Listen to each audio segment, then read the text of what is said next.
1.4 billion people around the world are unbanked, like entirely no access to any banking services, and even more are underbanked where they have some limited access.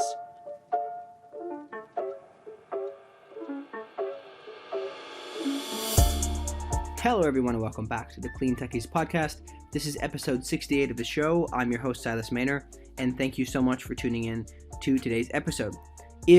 As always, if you are a founder in the climate tech space, you can feel free to reach out to me directly via email, which can be found in the description, or you can reach me on Twitter or Slack, whatever you prefer. Honestly, I'm available pretty much anywhere, but always glad to help people who are looking to raise funding, seeking talent, looking for introductions to past guests. Just generally speaking, anything we can do to help you in the space, we're always glad to do so. That's why we started this entire show. So please do feel free to reach out if you are interested. With that, let's get into today's episode. So today we are joined by Celyn Brown and Kristen Castell to discuss what ShareChange is doing in the microfinance space. We talked about a lot of different things regarding microfinance and how it's important, but also some of the key items that we kind of discussed in general are how ShareChange is focused on helping entrepreneurs in unbanked regions to expand their businesses, which in turn has a positive impact on the local communities.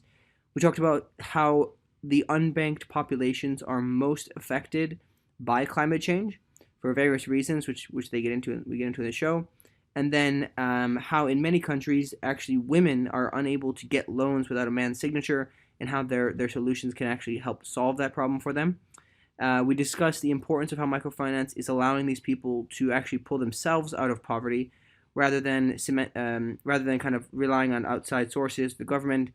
This further cements the future of their countries, which is a really, really impactful item I think is worth mentioning. We discussed, and then also how major financial institutions can really stand to change how they basically deal with impact finance. A lot of interesting things that Kristen was able to bring with her background coming from some of the bigger banks. So generally speaking, just tons and tons of great information in this episode.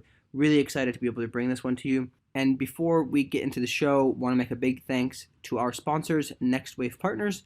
Next Wave are experts in talent acquisition, recruitment, and retention across the climate tech, renewables, and ESG spaces globally. So if your team is growing or you are looking to make a career change yourself, consider reaching out to Next Wave through their website, which is next-wavepartners.com, or you can reach out to one of their consultants directly via their LinkedIn page. So without any further ado, let's get into the show. All right, welcome to the show, Kristen and Celyn. How are you both doing today? Really great, thank you. Excited to be here. It's a great day. Thanks for having us. Yeah, absolutely. I'm very, very excited to talk about this. I don't think we've really had this topic on the show in the past, to my knowledge, at least not that I can recall at the moment. So I think, why don't we just start with introductions? Do you want to, Celyn, do you want to go first and kind of just give us a bit of an intro to yourself and how you ended up getting into this space? Sure. I'm Celyn. I'm the founder of ShareChange.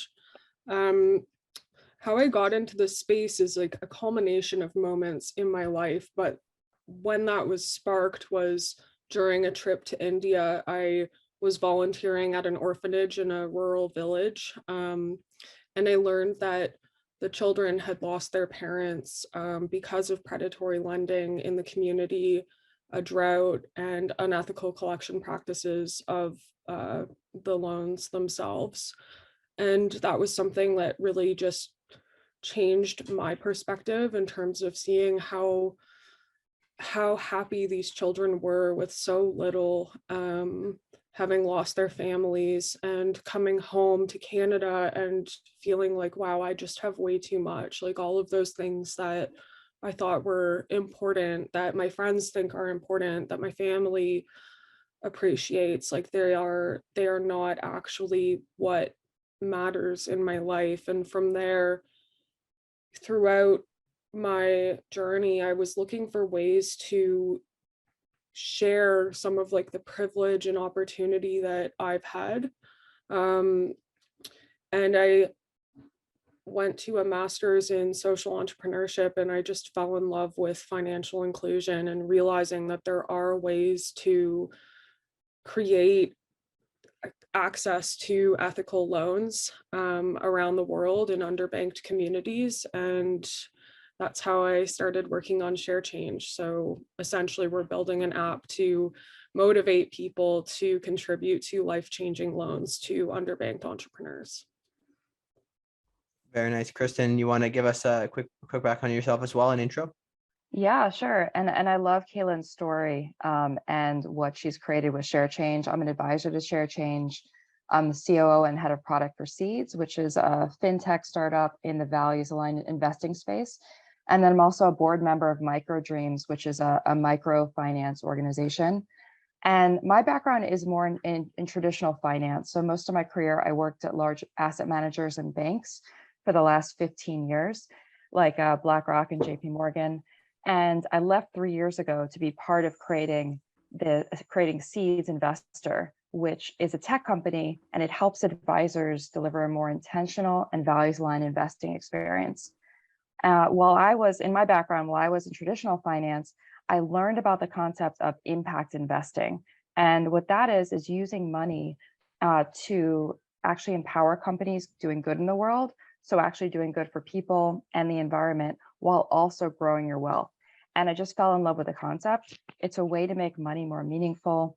And at that time, in these large financial institutions, I got a lot of pushback. They said, let's not waste time. No one cares about this. And then there was a huge shift the last few years in the pandemic when everyone was saying, oh, wow, like, what do I value? There's all these social inequalities. There's all these climate disasters, and they want to understand where their money's going. How can they actually have an impact with what they spend and what they invest? And I ended up leaving 3 years ago, leaving JP Morgan to be part of creating Seeds for just that in the social entrepreneurship space. So fast forward to a couple of years ago when I met Celyn and I heard what she was building with ShareChange, and I was so impressed because it's a real way where we can all have some financial wellness in our life. We can have an impact by just where we are, just with a click of a button, be able to actually empower people across the world, have an impact, and actually, save for our own financial wellness in our future. So started getting involved with ShareChange, and what I feel now is kind of everything I'm involved in is in the space of financial inclusion and having that kind of positive impact in the world that I'm passionate about. Mm-hmm. Yeah, I think it's quite powerful to hear these kind of backgrounds, two different types of where you came from and how you ended up in the space. I always really like to understand people's journey into the space because I think from my exposure to people on the show, not a lot of people necessarily set out with the intention to figure this out. It's usually some type of life event that really gets them interested in it, or some type of new perspective, right? Which I think is something a lot of people don't necessarily have the opportunity to gain, is a kind of a different perspective. So from there, I think that's a really good place for us to dive in. Celyn, why don't you talk to us a little bit about microbanking, generally speaking, kind of what it is and why it matters? For sure. So I'll start by saying that microbanking or microfinance spans a range of products. So that could be credit, as I initially mentioned, savings accounts, just enabling people to put their money somewhere safe, mobile money, as well as insurance and other financial tools that at least I often took for granted prior to my experience in India. Why it matters, I think that to a degree I demonstrated that in my initial story, but there are so many more reasons why this matters. Families may struggle to pay school fees when there's extreme weather, for example, and the following season they might have even better yields, and the children are then not able to go to school, for example, and miss out on a fair amount of their education. The other thing about these loans is that they can enable people to hire others in their community as well, creating jobs. So going beyond just helping people through tough times, there's also an opportunity to have a ripple effect, not only on the community, but the family and future generations of that family, and other individuals who are impacted. 1.4 billion people around the world are unbanked. like entirely no access to any banking services, and even more are underbanked where they have some limited access. So there are a lot of other implications of being unbanked or underbanked. But one of the big things is that climate change affects people in underbanked regions generally more than anywhere else in the world. So in some ways, they are in the greatest need of access to capital. So for example, some farmers will seek loans for weather-resistant crops, for irrigation systems as well, and other ways to essentially move through the effects of climate change. And, a lot of the world's agriculture actually comes from sub-Saharan Africa. So I think it's really important that we look at how we can empower people with access to services that they need in order to get through tough times and sometimes break the cycle of poverty, in terms of resilience in so many ways. But Yeah, microfinance is just so important throughout the world. When I learned about it, over a decade ago, I was like, wow, this makes so much sense. You are actually giving typically a poor woman across the world, access to capital. So like a little bit of money and business training to help her start her own business and then to grow that to provide for herself and her family. And I was like, wow, you're actually like teaching a man or a woman in this case to fish rather than just giving a handout. And that's so empowering individually and for communities. And to what Celyn talked about, that has huge effects on not just that family and that community, but the whole world, to get actually access to capital to people that wouldn't be banked traditionally with our financial institutions. Mm-hmm. I think there's two things I want to ask here. One is you mentioned that a lot of the underbanked communities or non-banked communities are the ones that suffer from the effects of climate change a lot. Could we talk about why is that? Is it due to just their location and kind of proximity to the rising sea levels or something of that nature, or does it have to do with the infrastructure itself not being built out? it's both. So for example, sub-Saharan Africa is particularly struggling with a lot of droughts at this point and historically, but especially now. You'll also see more extreme weather affecting coastal communities, for example, as well as the lack of infrastructure. Like a lot of cities are investing in ways to manage rising sea levels and extreme weather. And that infrastructure doesn't exist in a lot of underbanked communities because there is a relationship between being underbanked and, being in a lower income Mm-hmm. country or region. Okay. Yeah, I think it's interesting. The other thing I wanted to just maybe double click on a bit is you mentioned this essence. Well, in essence, what you're doing is helping people in the communities get these opportunities, especially through people who are looking to start businesses. It sounds like focus on the entrepreneurs.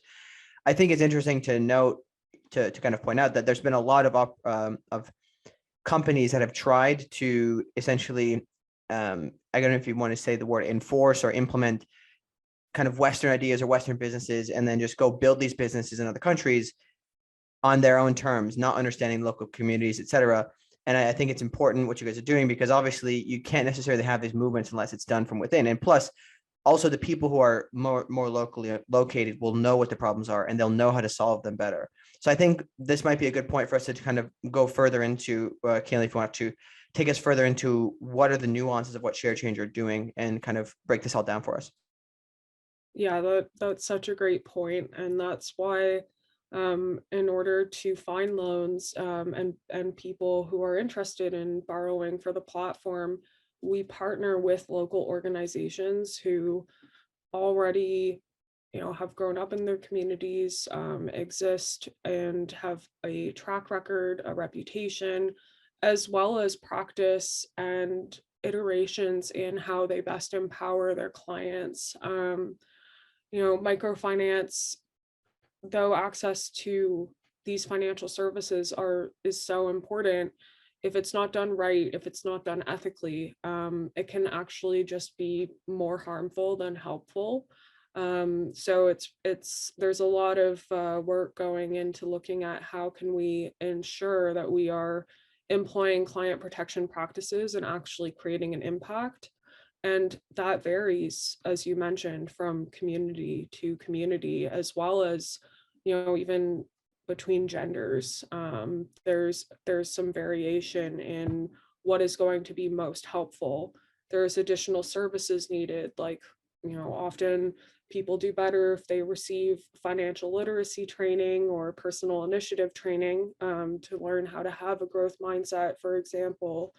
But where we come in is that in a lot of these regions, the cost of capital is very high. So microfinance organizations may seek a traditional loan from a traditional bank and then use that to expand their services and break that up into smaller pieces to empower their clients. And the central bank interest rate in Uganda, which is where we're starting our work, is 10%. And the addition of interest on these smaller loans is pretty high in order to cover the cost of underwriting a small loan. So what we're doing is we're fundraising money for these loans from the crowd and providing that to these organizations that are already doing a great job, and providing them access to capital at a lower cost, hopefully eventually driving down the interest rate for the end borrower. And in terms of how ShareChange is doing this and how the app works, is that we're really trying to build this into people's lifestyle. So giving people ways to save bit by bit toward making a loan, whether that be giving up one latte each week,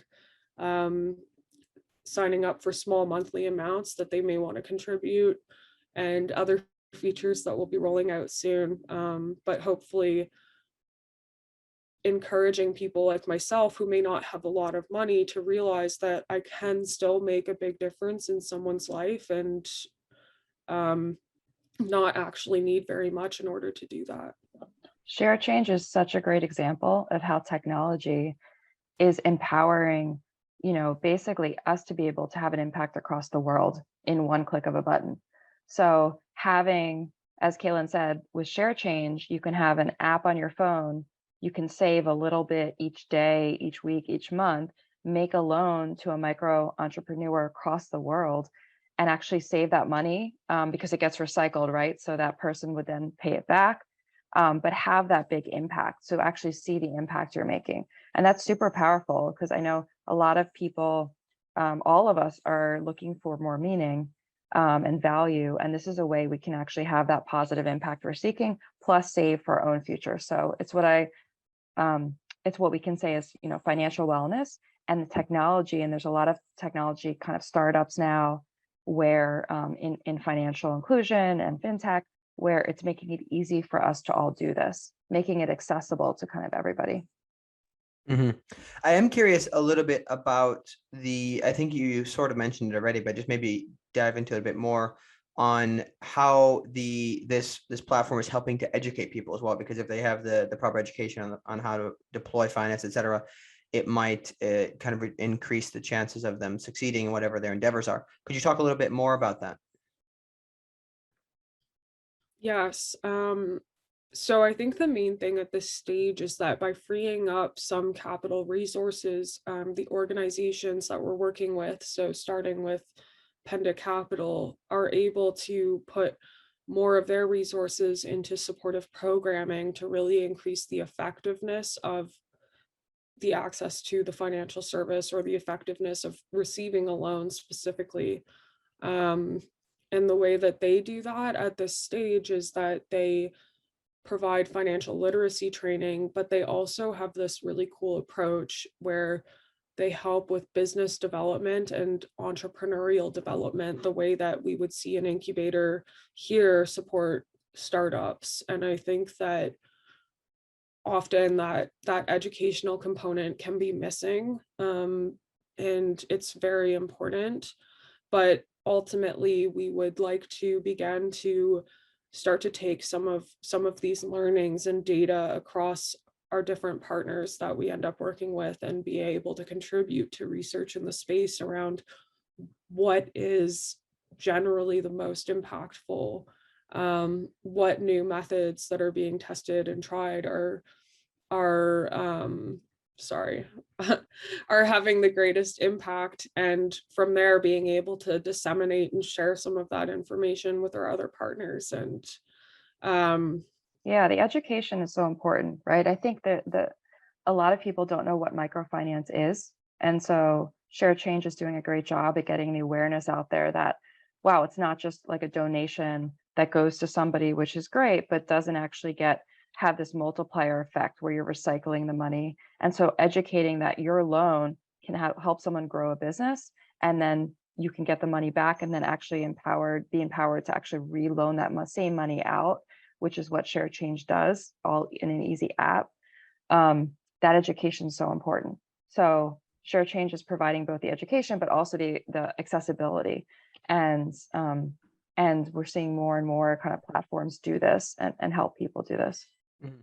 One thing I wanted to ask about is if you have any, I guess, thoughts or potentially ways you're trying to help with this, because again, I'm not super well versed on this space, is within certain countries, maybe not having the most stable government, or just basically not incentivizing entrepreneurs to build something because of the political risk of just losing everything at some point from a takeover by a local official. Are there any items like that you've seen happening there, or ways that that's improving over kind of generally speaking throughout some of these countries? I'm really, really keen to understand this, because if there's a solution for people to have the money to build these things, I just still curious to understand how people will still be incentivized to build companies internally in these countries, with with the potential of that risk that comes with it. well, I will start by saying that a lot of these individuals are already running small companies or like informal businesses. Many of the borrowers are involved in the informal economy. Um, and that means that their business is their livelihood. Often they are living hand to mouth, and to be able to get a loan means diversifying their products, for example, which may not even necessarily result in more income so much as diversification and resilience, should demand shift. In terms of political risk, one of the things that we try to do is we put the onus of the currency exchange and the amounts of repayments received on our users as opposed to on the microfinance organization. So that, for me, if I'm not repaid $25-50, it's not a huge deal, but for the microfinance organization, that can really add up, especially in the case of something like political unrest happening. There's definitely a lot of work in terms of developing policies and regulations around financial inclusion around the world, but unfortunately, I don't think that there are a ton of amazing examples of how we can prevent political unrest from affecting people. That said, another thing to note is that a lot of the individuals that are seeking loans or who are underbanked are really in rural areas or at that last mile. And what they're doing is so necessary in their community, whether it's, running the local drug shop or, the agriculture and producing food, that demand may not necessarily shift that significantly in those circumstances. But when we look at, small to medium enterprises, it's of course a little bit different, especially in urban areas. So I think that would be an interesting area to research and continue to build ways that we can provide some support in those situations. Kristen, do you have anything to add to that? Yeah, no, that was great. I think it's up to all of us, I guess, to build that type of solution in the future. I don't know if there's a good answer. I think, yeah, the more entrepreneurs the more people feel empowered to build their own companies within kind of any region in the world, I think the better for kind of the societies there, and potentially influencing kind of more progressive change. But Mhm. there's, I don't know if there's a solution Yeah, right now. I think something that I've heard a little bit about, not too much, that I think could be interesting is through partnerships with larger investment funds that are building on infrastructure, but partnering with other governments, because then they have not just the money to come into these governments to work with them, but also if there's ever an issue, to bring in, the prime ministers of the other countries and say, hey, we need to make sure that this thing goes through properly. No, nothing under the table, please. So Yeah, I I mean, the think, governments have an incentive, right? Because it's helping their own societies. So Microdreams, which is a microfinance organization I've been volunteering for a long time, we work in the South Pacific Islands, which and some prime ministers of those islands, I think it's Fiji or Tonga, are, they're involved in the actual organization on the ground, South Pacific Business Development, that's actually providing the loans and business trading for the women, right? Because they're incentivized too. Like, they want their economies and the businesses. It's better for kind of the full country. But that's an example where they're not threatened, right? There are small island nations where they're trying to actually just build their economies, and so the government does see it beneficial to get involved. yeah, I think it's going to be a process, obviously, of getting things kind of to a very transparent method, but I think we'll get there, obviously, with the younger generation continuing to demand further transparency. I do believe that there's a lot of positive to come out. So let's move on. I guess you sort of mentioned already with Penda, but are there any other major partnerships that you're involved in that kind of can demonstrate who you're working with in ways that people are kind of working collaboratively to solve this issue? Yeah, so we did a pilot partnership with a solar organization that is already providing loans solar installations and then financing options to entrepreneurs in Mexico. And our pilot loan was to an entrepreneur named Anna. She runs a bakery that employs women, but particularly people with disabilities. And the individuals that she employs often cannot get a job elsewhere. But the cost of energy in Mexico, or at least in the area that she's in, is so high that by getting a solar panel, she was able to reduce her energy costs by 50%. And within a few months, she was able to already hire an additional worker. And from there, as she repays the loan slowly over time, her repayments are less than the cost of, her traditional energy bill. I think that's a really cool example of some of the work that we've done. There are amazing examples of initiatives all over the world that I would be excited to partner with. Solar Sisters is one of them.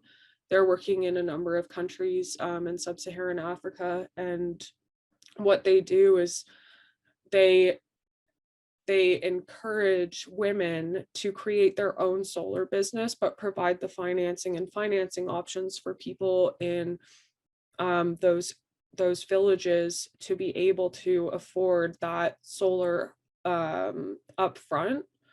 And so they're creating this sort of decentralized power systems across different communities, while empowering women and reducing reliance on fuels that are being used that are not good for people's health, not great for the environment.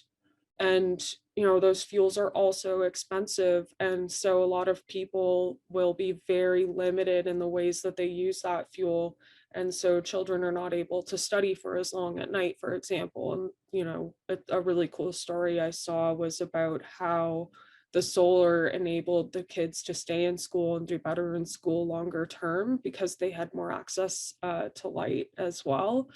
And because their costs went down, especially after repaying the loan, it was more likely that women were able to continue to pay for school fees for their children. So there's many very interesting examples around the world that, we definitely love to get involved in.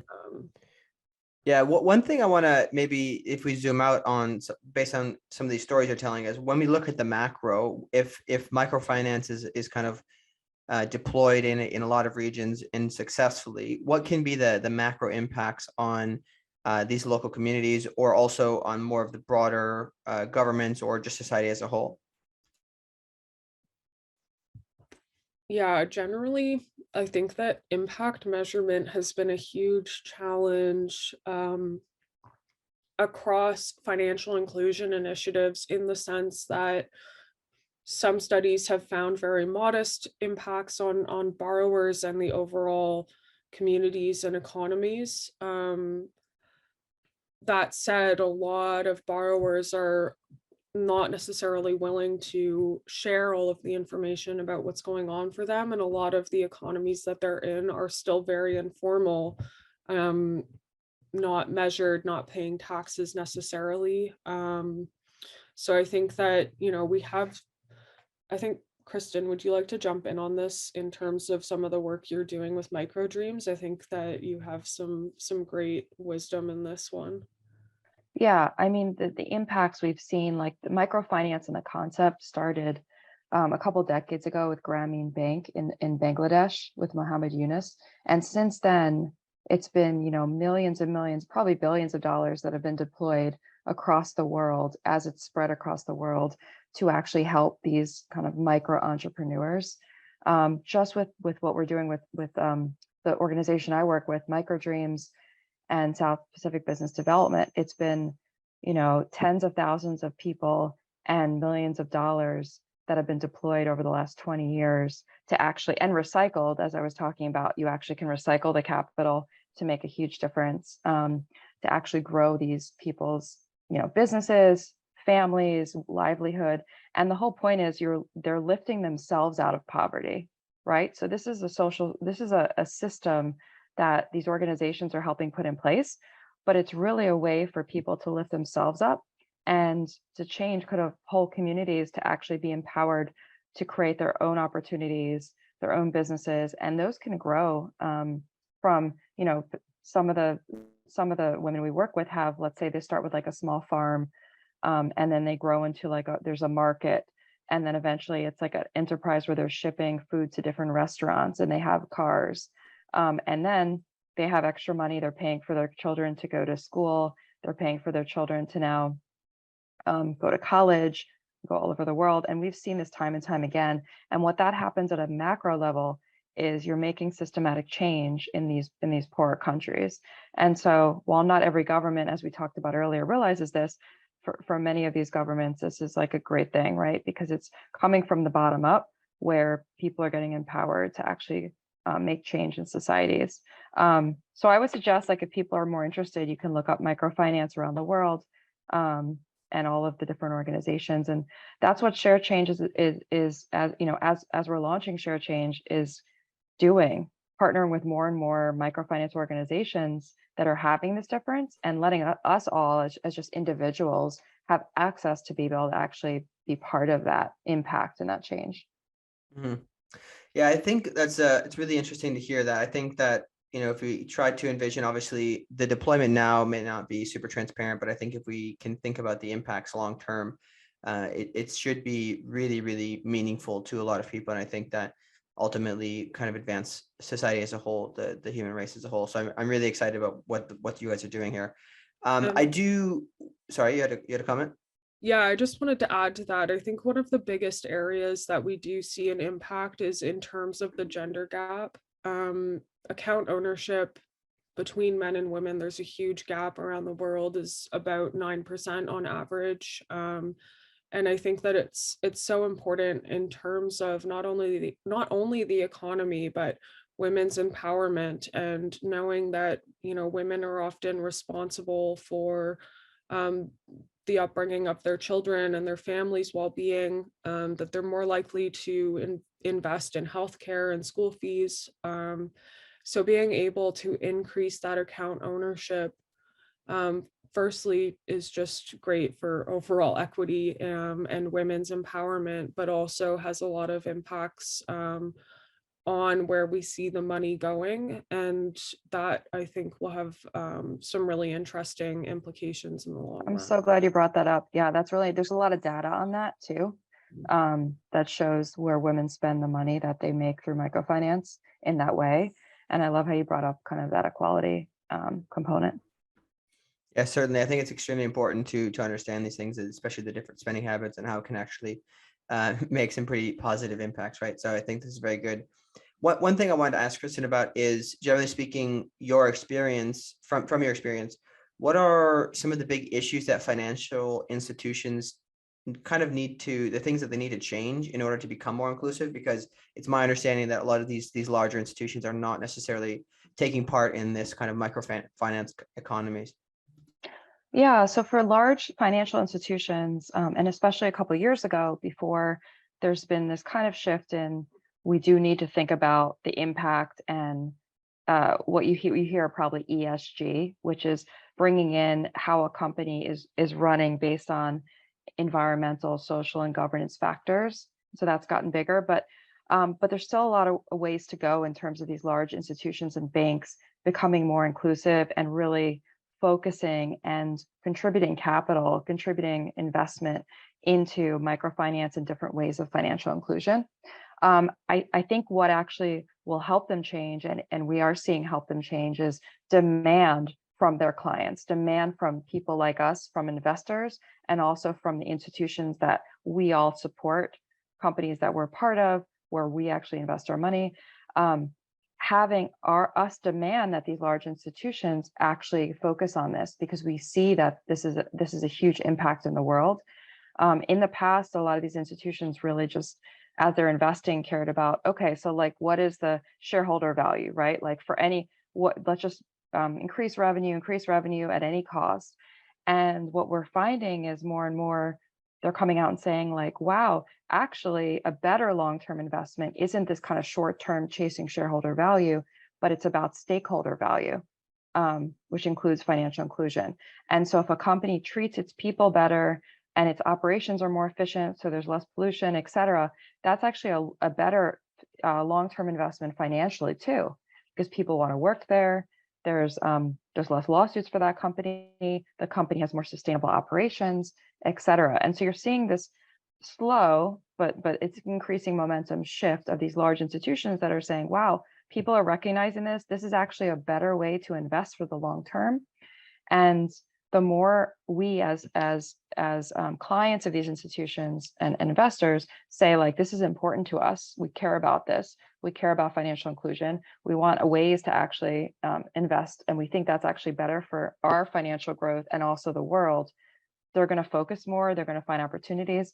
Some actually tangible ways large banks can do this is invest in companies like ShareChange and others, right? Because it's hard for like this big machine, this big company, potentially with all like what they're focused on, to build their own.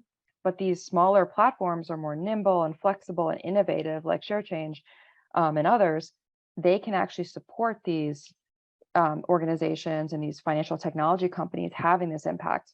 Eventually, even like these platforms can become part of the larger organizations. They can really empower them. But I think investing more and more into these smaller organizations, making a big difference and empowered by technology, is a way that all these institutions can start shifting and empowering microfinance. I have a more slightly more specific answer on this in terms of some of the examples of the ways that women are excluded and the ways that gender norms are often at the root of this systemic exclusion. One example is that a lot of microfinance organizations may, depending on the region, require women to have a signature from their husband or another male in their family in order to get a loan or to even just open a bank account. So being able to provide not only some support around, education in that area, but also, looking at policy. So the Alliance for Financial Inclusion is working a lot with governments and organizations more broadly around developing more inclusive policies with a gender lens. Another example would be that women may need slightly different products depending on the responsibilities and situation that they're in. So a younger woman with no children could maybe take on more risk, but someone who is a single mother and responsible for their family, who may have more volatility in terms of their costs or unexpected healthcare costs, may need a more suitable longer term product that might even be coupled with health insurance for their family. And one final example I'll give is that women are less likely to own property, which means that they don't necessarily have the collateral to put up for a loan. Being able to change those requirements and develop new ways to help to ensure that microfinance organizations can continue to be sustainable and hopefully profitable without requiring that is another portion or piece of the puzzle that is being looked at. Yeah, it goes into the credit scores too. I've seen a lot of organizations, like new startups, that are trying to have a different way of actually crafting someone's credit score, but not based on traditional factors, which is really cool. And so finding a different way than what you said, having property to put up for collateral, to actually judge whether someone is a good candidate for a loan would make it more inclusive to get financing. Yeah, certainly. I think this is all really, really fascinating to hear these specific points and the more broader points. We sort of kind of talked about it a little bit, but I want to dig into a little bit more around what are some of the big regulatory challenges that are faced, maybe in specific regions with microfinance, or kind of just broadly, if you want to comment on it. Yeah, so at least I'll start with us here in Canada. There's a lot of regulatory barriers around doing crowdfunding peer-to-peer loans, in terms of that being often classified as a security, and to become an exempt market dealer or a securities company it's quite a mountain to climb. We do have the Ontario Securities Launchpad now, which has increased the ability for entrepreneurs like myself to become regulated. However, the barriers are still pretty intense.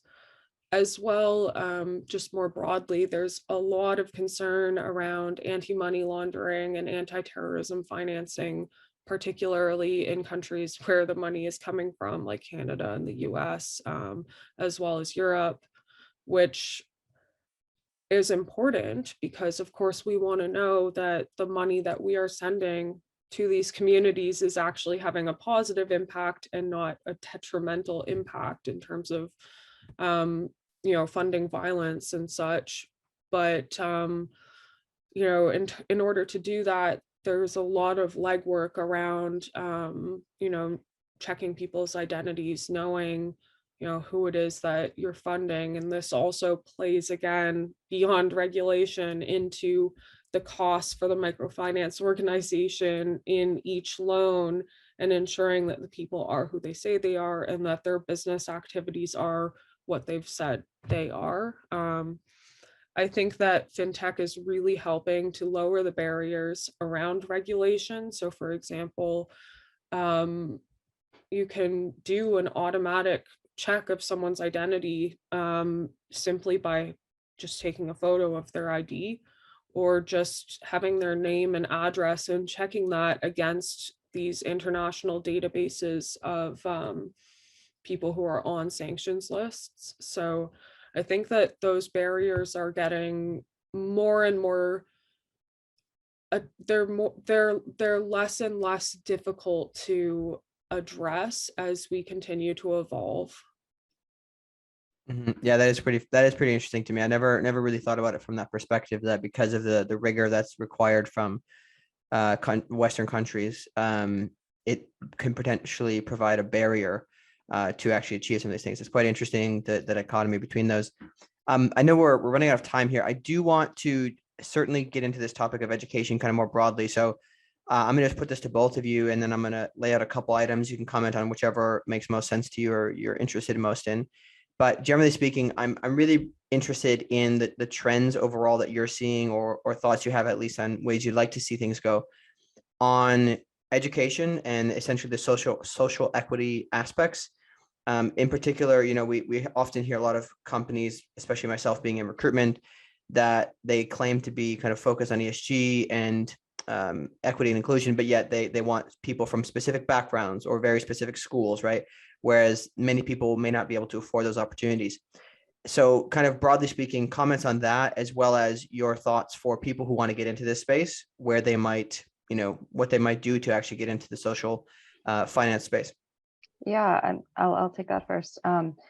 So when I was in school, I did not learn about microfinance or sustainable investing or anything like that. I think it took a long time for that to come even more mainstream and for people to start talking about it. And now it seems like there's all these new courses, right? These are like degree programs in ESG and impact investing and financial inclusion. And in the space, it is still relatively new, like these big firms hiring for, head of our impact investing or head of our ESG. These are all kind of like newly created positions, which is great because they're trying, and these firms are trying to figure out like how to actually empower people to invest with their values and invest more sustainably, et cetera. That said, I don't think you need a specific education to get into this space, right? Like it's great if you do have an interest and you want to study these types of fields or these types of certification programs. But what I've learned is it's really all about experience. And so one of the best things I ever did was, after getting a really great background in just working in financial firms, one of the best things I ever did was actually just go and be part of creating a startup, right? Like getting in, following my passion, taking that big risk to actually just figure it out and follow kind of my passion for this type of investing, this type of making a difference. And then getting involved with Celyn and ShareChange and being part of it. You learn so much by just speaking with people, by actually just doing things in the space, by figuring out how to create something. There's a huge community now of people interested, which is awesome, because years ago, a lot of people weren't in this space. I feel like a lot of people now understand it, want to get in there, are doing different types of things in the fields of impact investing, financial inclusion, ESG, microfinance. And so there's so many resources. So I would suggest, if anyone's interested, to really just start reaching out to people in the space, have conversations, see if you can, join a new platform, join a startup, start learning about it. Education's great if you want to go that route, but I don't think that's necessary. Definitely. I think that I've learned, out of all the work that I have done, I've learned the most from actually doing. Mind you, I've had to do a lot of work in doing a lot of reading around regulations, and I didn't have the resources to hire a lawyer, so I needed to put on a lot of hats and have a thirst for learning. Working on a social mission helps with that, but ultimately, there's so many free courses out there, free platforms, where you can access a lot of the information that I learned in a master's program. For example, like design thinking and human-centered design. One of my favorite entrepreneurs dropped out of college to work on his business, and one of the big things that they practiced was that they didn't want to see your resume or hear about your education. They just wanted to know, what are your real life experiences that actually relate to the problem that we're looking to solve, and how can you relate to our customer, as well as bring in a new diverse perspective and challenge what we're doing. So I definitely agree with Kristen. If you want to go the route of education, it can be great, particularly if you're interested in very specific areas of study. But definitely for me, the experience of doing has been the most valuable so far. Yeah, and I hope that companies realize that. I know, Silas, as you're recruiting for large companies, this space in general is not new, but quote unquote, it is kind of new in terms of the kinds of roles these large companies are creating in the space, which is awesome. Like I said, like for them to want to figure out how to incorporate these kinds of values into investing, for instance. But no one has like not many people have experience in the space. And so showing the passion, showing the determination, showing how you can connect the dots. And like Celyn said, your real life experience or your real life thought process and trying to connect issues. I'm hoping companies will value that diversity of thought and diversity of experiences, to actually, get the best people to kind of come in and actually solve these issues. Mm-hmm. Yeah, I think one thing that I've talked about this a lot in the podcast, and I'm really hoping for going forward is that companies start to realize that there's only certain basic skill sets required, unless of course it's engineering or something like that, right? There's very basic skill sets required that you need, and you don't need a 4-year degree to achieve those skill sets. In fact, you probably can achieve those in the course of 6 months, usually by applied, like really focused attention to those skill sets. I'm somebody who had that type of background, didn't go to university and was able to learn those things. So I think that people are capable of it. And I really do hope it changes, because I think the barriers to entry seem very high even for somebody who comes from a family where education wasn't pushed on me.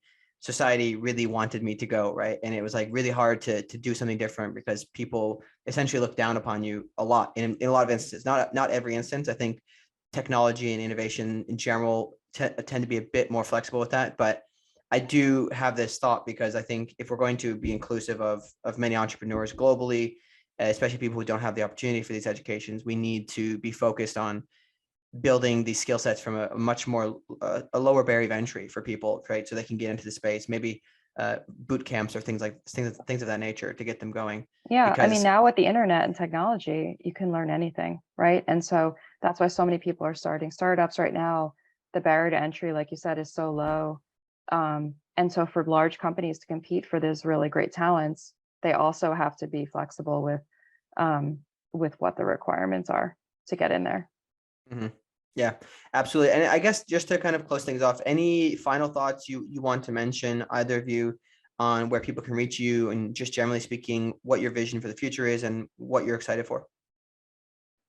Yeah, for sure. So our vision is that we won't need ShareChange anymore, that everyone will have access to ethical financial products, and rather than exit, that we can wind down. It's an ambitious goal, and I may not actually see that in my lifetime, but it's exciting to contribute toward driving the accelerated change toward that in the world as well.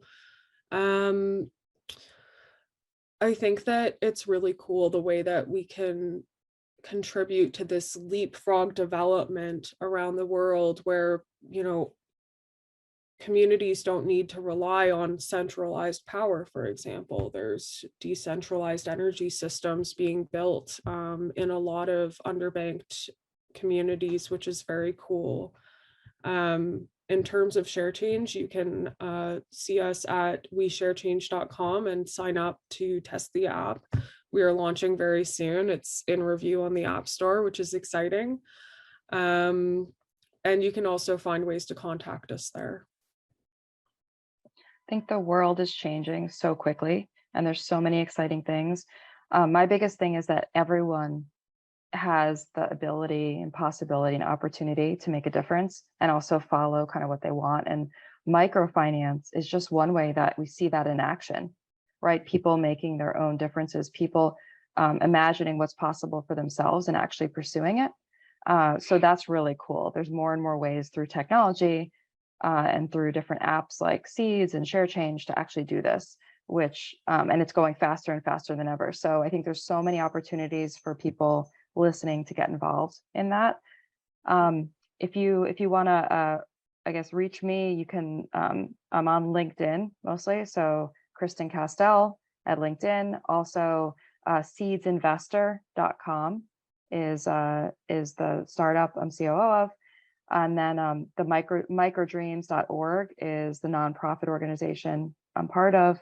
And then, of course, like Celyn said, we'd love for you to check out ShareChange, WeShareChange.com.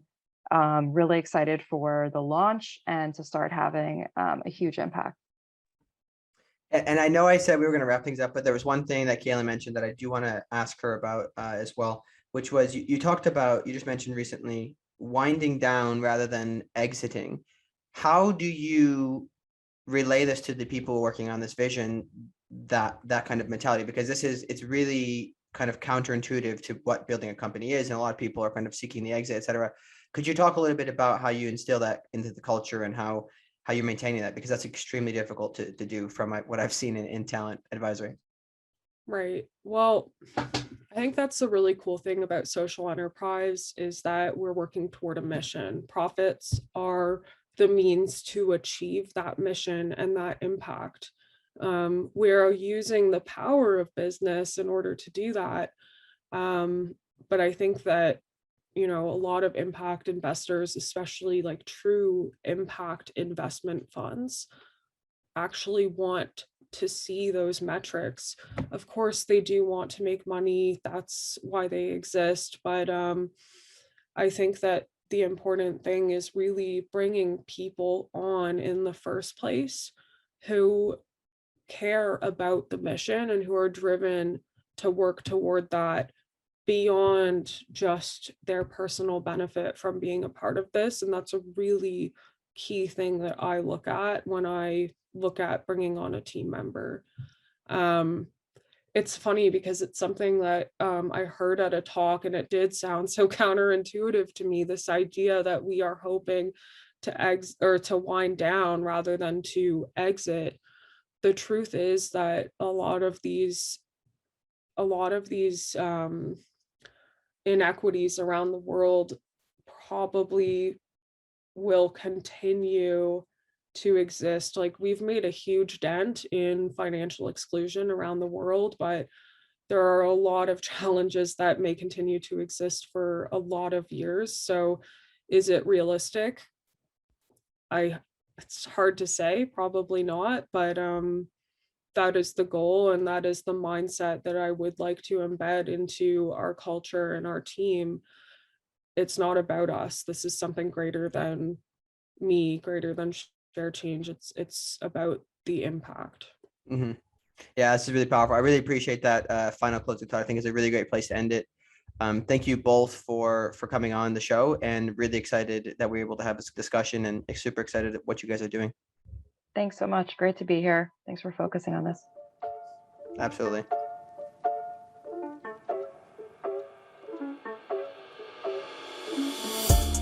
All right, everybody. Thank you so much for listening to this episode today. Really hope you enjoyed what we talked about with Kristen and Celyn. I think it was very interesting for me, at least, to learn about a lot of these things. This is a topic I had not previously discussed on the show. I have only talked very, very briefly with people kind of outside of the show on this. So it's really great to learn more about how they're doing things with ShareChange and how they're impacting the world in a very positive way. As always, please do share this with somebody who might find it interesting. Perhaps we know somebody who's interested in the space, wants to learn more. Obviously, at the end of the show, they both gave their advice on getting into impact finance. So if you know somebody who's looking to do that, perhaps consider sharing with them. And then, of course, reach out to Kristen and Celyn separately on LinkedIn to learn more about what they're doing with ShareChange, and then what Kristen is doing with Seeds as well. Especially if you're a financial advisor, Seeds would be potentially interesting for you to reach out. And we didn't talk about it much on the show, but that's kind of what Kristen's working on. Is very, very fascinating as well. And then if you are joining us for the first time and you enjoyed the episode, please subscribe and turn on notifications so you can be made aware of future episodes. And of course, we ask that if you did enjoy it, that you would give us a review. It really, really helps us to increase our listenership, especially when we can get those reviews on Apple Podcasts. So thank you so much for tuning into this episode. A quick note, our next episode will be with David Welch, the author of a new book called Charging Ahead, which covers the history of General Motors generally, and how Mary Barra has reshaped the legacy automaker to be focused on EV. David is the Detroit bureau chief at Bloomberg. So generally speaking, really fascinating episode. Be sure to tune in for that soon. And again, thank you so much for tuning in to the CleanTechies podcast. We will see you next time.